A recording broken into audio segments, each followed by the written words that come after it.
So hello guys, welcome to my YouTube channel. কেমন আছেন সবাই? আশা করি সবাই ভালো আছেন. So today we are talking about 442.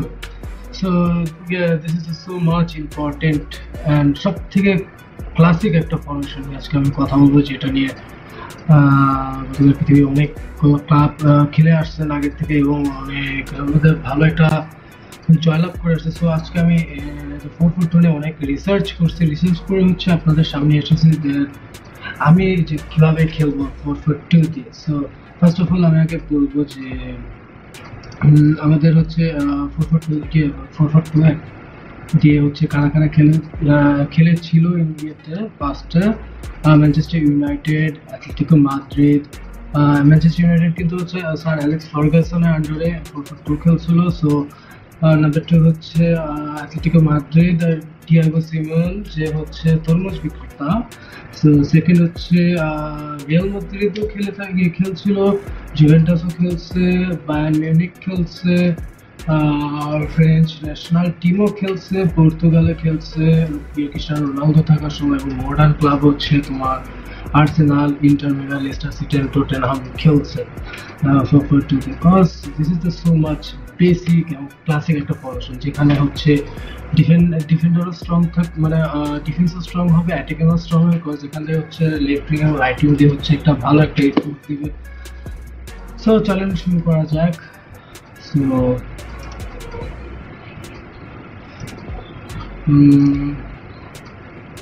ওকে, কই গেল? এই তো আমার বোর্ড. সো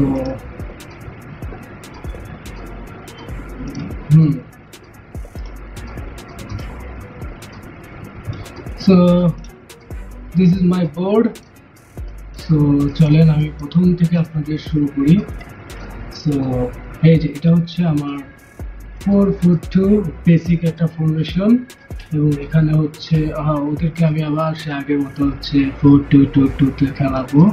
সো এখানে হচ্ছে আমাদের সেন্টার হবে 442. আমি হচ্ছে এখানে দুইটা সেন্টার ব্যাক থাকবে, দুটা হচ্ছে লেফট ব্যাক, রাইট ব্যাক, এবং হচ্ছে দুটা হচ্ছে আমি হচ্ছে উইং খেলাতে পছন্দ করি না, তাও হচ্ছে আমি এখানে উইং নিয়েছি দুইটা, লেফট উইং, রাইট উইং, এবং মাঝখানে হচ্ছে সেন্টার ব্যাক, রাইট ব্যাক, এবং হচ্ছে নাম্বার 10 and 11.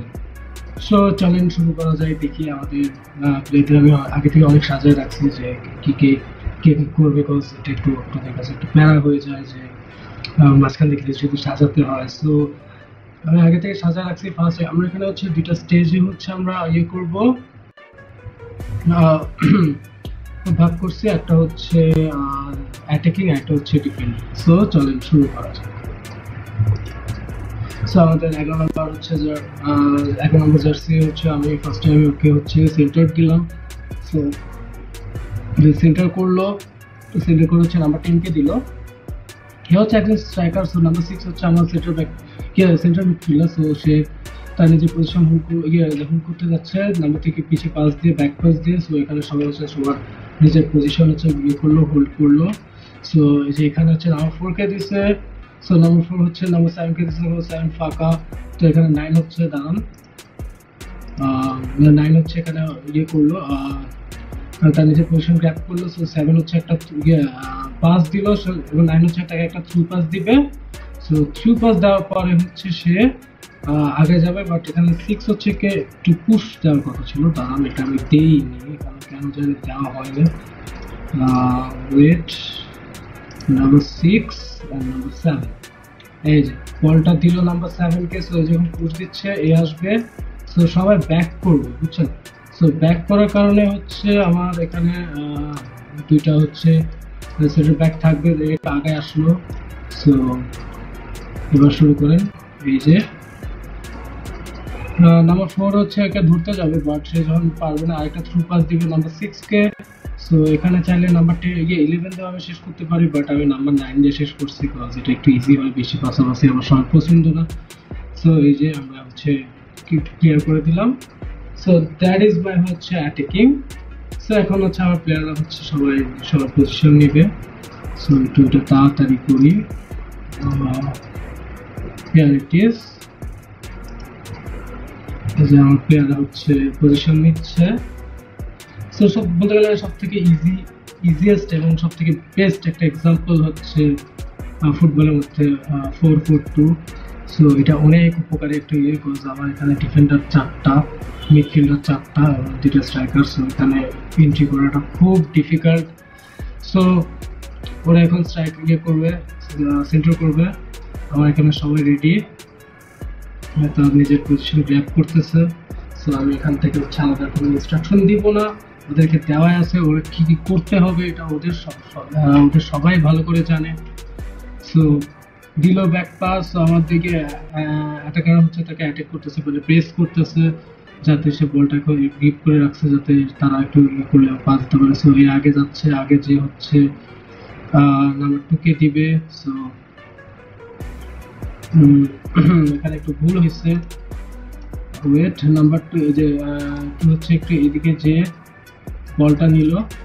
সো এখানে হচ্ছে নাম্বার 10 তাকে পজিশন হচ্ছে, নাম্বার 7 কিন্তু পিছে চলে আসছে। সো এর কাজ হচ্ছে 7কে 10 দিকে 7কে ধরা। সো নাম্বার 7কে ধরলে কি হবে, তাহলে আমাদের এখানে যে কোনো একটা গ্যাপ থাকবে। সো দেখেন এই যে এখানে গ্যাপ থাকলো না, পরে 7 ইয়ে করলো, পুশ দিল। সো 8 হচ্ছে আমার পিছে আছে। সো 8ও যাতে সামনে থাকে আর গোলকিপার এই পজিশনে থাকবে। সো এই যে এখান থেকে দেখে চলেন কি করছে আমাদের প্লেয়ার। এই যে পাস দিল, একটা সুন্দর একটা পাস দিল নাম্বার 10 নাম্বার 2-কে। সো নাম্বার 2 সেটাকে পাওয়ার পর হাতে একটু গ্র্যাব করে রাখছে যাতে সবাই ফাঁকা জায়গায় যায়। সো এই যে নাম্বার 10 হচ্ছে পুশ দিয়ে গিয়ে প্রেস করতেছে, ভিতরে ঢোকার ট্রাই করতেছে। সো আমার নাম্বার 2 আছে, 2-কে ধরে ফেললো আর আমার মিড থেকে আছে। সো ও হচ্ছে এবার দিকে হচ্ছে প্রেস করার ট্রাই করতেছে। সো এখানে হচ্ছে আমার 8 একটু সামনে চলে আসছিল। সো নাম্বার 2 হচ্ছে ওকে থ্রু পাস দেওয়ার ট্রাই করছে, বা 6 হচ্ছে ধরে ফেলছে, আর নাম্বার 2 হচ্ছে তাকে ইয়ে করার ট্রাই করছে, তার ব্যাকে চলে আসছে। সো এখানে বল হাত থেকে ছুটে পাওয়ার পরে নাম্বার 9 পাইছে। সো এখানে হচ্ছে একটা ইয়ে ছিল, সো এখানে হচ্ছে একটা হিউজ একটা গ্যাপ হয়ে গেছে। সো আমি এটাকে এখানে ভিতরে নিয়ে গেলাম যাতে একটা গ্যাপ ক্লিয়ার হয়ে গেল, এই গ্যাপ ক্লিয়ার হয়ে গেল। সো নেক্সট তারা হচ্ছে মনে করেন আর কোনো স্ট্যান্ড করা যাবে না। সো এই যে এটুকু আমাদের ডিফেন্স হয়ে গেছে। So that is all of my video 4-4-2। এরকম যদি আরও যদি আপনাদের ভালো লেগে থাকে আমার ফর্মেশনগুলো, মানে আমি যেটা দিয়ে খেলে থাকি, মানে আমি এদিকে যেভাবে খেলে থাকি, এগুলো যদি ভালো লেগে থাকে please subscribe to my YouTube channel, please subscribe two YouTube channel. এবং আমি হচ্ছে এতদিন আসতে পারিনি বিকজ আমার একটা পরীক্ষা ছিল, পরীক্ষাটা শেষ হয়েছে আজকে। সো আজকে এসে আমি রিসার্চ করছি 2 দিন ধরে, 1 দিন ধরে যে 4-4-2 নিয়ে হচ্ছে ইংলিশে, আর ইংলিশে বেসিক্যালি দেখলাম অনেক এক্সপ্লেনেশন আছে। সো আমি ওগুলো দেখি না, আমি নিজের মতো করে সাজাই আমি কীভাবে কী ইমপ্রুভ করতে পারি, মানে আমি কীভাবে প্রেস করবো, কীভাবে ডিফেন্স করবো। সো ওদের মতো তো আমার হচ্ছে টেকনিক মিল থাকবে না। সো আমার টেকনিকের হচ্ছে আলাদা থাকবে, টেকটিক্স ওদের আলাদা থাকবে। সো আমি দেখলাম যে আমি ওরা যখন প্রেসিং করতেছে, সো আমাকে হার্ড ডিফেন্স করতে হবে, মানে হার্ড লাইন ডিফেন্স করতে হবে। যখন আমরা বল পাবো, সো আমরা ইজিলি হচ্ছে প্রেসিং করবো, সবাই উঠে যাবে আমার সামনে। So that is all of my video. So এইটুকুই। So that is all of my video. So যদি ভিডিওটা ভালো লাগে থাকে please subscribe to my YouTube channel এবং পাশে থাকা বেল আইকনটিকে ক্লিক করে আমার পাশে থাকবেন আশা করি। এবং আপনাদের যে পছন্দের কোনো লাইন আপ যদি ভালো লাগে থাকে প্লিজ কমেন্ট বিলো, যাতে আমি জানতে পারি যে আপনাদের কোন লাইন আপটা সব থেকে বেশি পছন্দের। সো আমি ওইভাবে হচ্ছে আপনাদের পছন্দের মতো লাইন আপকেও আমি ভিডিও বানানোর ট্রাই করবো। So that is all of my video. Thank you.